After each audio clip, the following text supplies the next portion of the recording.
কে কোথায় আছে জানিনি বাবু, হাজির হয়ে যাও দেখি। আজ কিন্তু একটা চমক দেওয়ার জন্যে নতুন একটা নাচের থালি হাজির করেছে গো, তোমাদের সেই খেয়ান্তি বেশি। ওরে বাবা, দেখছো তো, এটা নৌকা, অন্য কিছু ভেবুনি। এই নৌকার মধ্যে নেই ঝাল নেই মিষ্টি, কিন্তু নাম তবে নৌকা।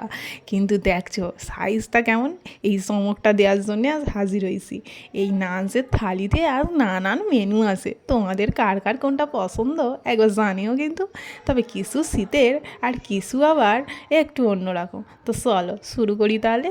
বাটি চাপা ভাত দিয়ে শুরু করলুম, তারপরে ইয়ার সাইজের এক নৌকা, সেটাতেই তো একদম থানা ভর্তি হয়ে গেছে। আর তার সাথে নিছি ভাজা পুঁটি মাছ, আর নিছিলাম পেঁয়াজ কলি আলু ভাজা। এইটা কিন্তু তোমরা অনেকেই ভালোবাসবে, আমার বেশ পছন্দের। তার সাথে ছিল ওই পেঁয়াজ শাক দিয়ে আলু পোস্ত করেছিলুম, আর পুঁই বিটুলি চচ্চড়ি মাছের মাথা দিয়ে। এটাও কিন্তু শীতে প্রায় বাড়ি হয়, কি বলো? আর তার সাথে আমার বরের একটু পছন্দ হয়েছিল বলে বললো রুই মাছের টক করতে, তাও আবার টমেটো দিয়ে করেছিলাম।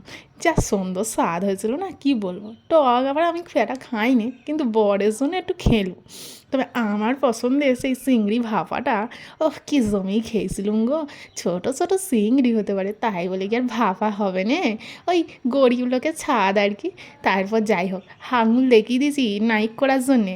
তোমরাও কিন্তু নাইক করো, মুখেও বললুম আবার হাত দেখিয়েও দিলুম। এবার যদি নাইক না করো এত নিমন্ত্রণের পর, তা নাকি আর ভাল লাগে বলো তো।